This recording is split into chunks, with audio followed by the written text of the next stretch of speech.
이제는 모든 주택에 대해서 제출을 해야 되고요.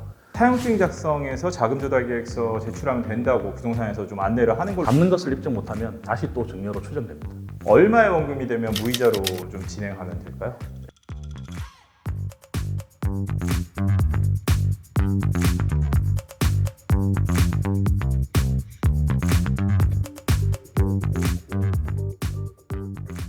안녕하십니까. 대표님들의 세무 고민을 해결해드리는 채널 세네시의 이준석입니다.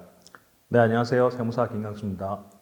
자, 우리는 오늘 말씀드리려고 하는 게 차용증과 함께 알아보는 증여 문제예요. 차용증과 함께 알아보는 증여 문제. 이 부분도 역시 이제 대표님들이 좀 알고 계시면 좋은 내용일까요? 네, 아무래도 요즘에 집을 사면 네. 자금 조달 계획서를 제출해야 돼서 아. 그때 꼭 들어가는 게 차용증 문제예요. 자, 우리 본론으로 들어갈 건데요. 저번 시간에 저희가 이제 저가양수도 관련해서 영상을 찍었잖아요. 네. 네, 취득할 때 자금조달계획서라는 걸 제출해야 한다고 말씀을 해주셨어요. 네, 질문이 많던데 이거 어떻게 작성하는 걸까요? 네, 투기 과열 지역하고 조정 지역에서 이전에는 3억 원 넘는 집에 대해서만 자금 조달 계획서를 제출했는데 네. 이제는 모든 주택에 대해서 제출을 해야 되고요. 투기 과열 지구 같은 경우에는 영수증까지 증빙 서류까지 첨부를 해야 되거든요. 증빙 서류로 볼 수 있는 부분들은 표와 같은데요.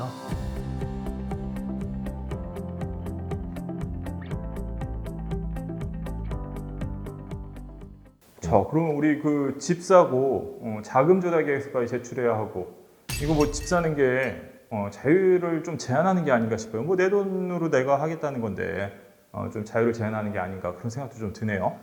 그래서 흔히 귀찮아서 또는 작성하기 힘들어서 기타 차입금의 금전 차용을 증명할 수 있는 차용증 작성을 많이 하는데요.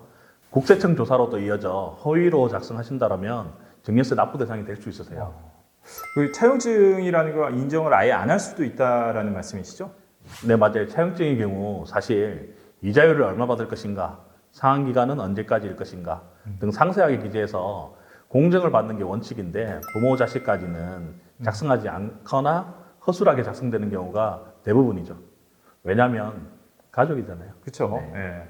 맞아요. 제 주변 지인들도 이제 부동산 샀을 때 차용증 작성해서 자금조달계획서 제출하면 된다고 부동산에서 좀 안내를 하는 걸로 알고 있어요. 그 제출한 자금 조달 계획서가 국세청에 통보될 수 있다는 점을 인지하셔서 정말 잘 작성을 하셔서 제출하셔야 돼요. 자, 그럼 차용증 작성의 필수적인 내용은 어떤 것들이 있을까요? 네, 흔히 계약서에 갑과 을이 있어야 하고요. 그 갑과 을의 주소가 1번으로 기재돼야 되고, 그리고 상환 기간, 그리고 이자율과 이자 지급 시기, 그리고 지급할 이자 계좌 정보를 기재하여서 공정을 받으시면 좋으나 금액적으로 공정비가 좀 부담되시니까 등기소를 통해서 확정일자를 받으시는 걸 추천드려요. 그 대여하는 금액이 적지 않다면 건저당 설정까지도 하시면 꼭 좋을 것 같아요. 그럼 우리 그 차용증 작성하실 때 그 이자율은 몇 % 정도로 작성하시는 게 좋을까요? 네, 이 질문 참 대표님들께서 많이 하시는데요. 이게 제일 궁금하실 것 같아요. 네. 실제로는 이제 법에서는 4.6%를 권하고 있는데요. 그 말씀을 드리면 대표님들께서 항상 깜짝 놀라시면서 은행에서 4.6%를 지급하지 않는데 그렇죠. 대출도 4.6%가 없고 네. 물론 이제 얼마 전에 금리를 인상해서 좀 올라가는 추세긴 한데 한동안 꽤 낮았던 이자율이라서 네. 4.6%가 좀 부담스러우시긴 하실 거예요. 너무 높죠. 근데 이제 현실적으로는 3%대로 하셔가지고 연간 이자 금액이 1,000만 원 이상 차이 안 나시면 세무서에서 문제를 삼지 않고 있고 있습니다. 그러면 4.6%로 얼마의 원금이 되면 무이자로 좀 진행하면 될까요? 네, 과장님 역시 맥을 잘 짚으시는데요. 네. 1,000만 원 나누기 4.6% 하면 2.17억 원, 그러니까 2억 1,700만 원 정도가 나오세요. 그러면은 대략 2억 원까지는 무이자로 차용증을 작성해도 무방하다. 이렇게 봐도 될까요? 네, 맞습니다. 근데 이제 하지만 제일 중요한 게 이자는 안 주시더라도 원금이 약속한 날짜에 집행되거나 자녀의 경제적 여건이 원금을 상환할 수 있는 능력이 있으셔야 합니다. 그렇지 않으면 증여로 추정됩니다. 예를 들어서 5억 원을 차입한다면 면세점 5천만 원을 차감하고 4.5억 원에 대해서 8천만 원 세금을 납부하셔야 되는데 네. 가산세가 별도입니다. 가산세. 이 가산세는 대략 40%에서 100%까지도 나옵니다. 가산세가 대략 40%에서 100%요? 네, 보통 이제 세무조사 추징이 나오는 시기가 네. 3년 뒤부터 10년 뒤까지니까 금액이 어마어마하죠. 네, 세금도 그렇고 가산세도 엄청나네요. 정말 차용이 맞다면 차용증 작성을 잘하고 집행을 하셔야 될 것 같아요.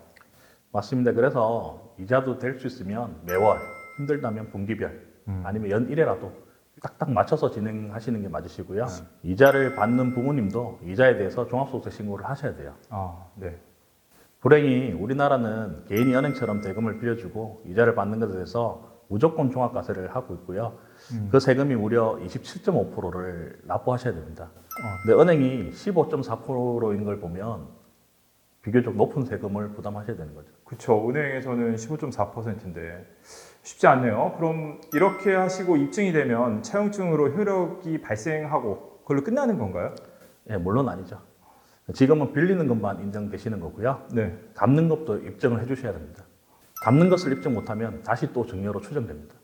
뭐 그렇죠. 뭐 빌린 거라면 당연한 거긴 한데 좀 제가 이상하게 좀 생각을 한 것 같아요. 네. 네, 차용증이니까요.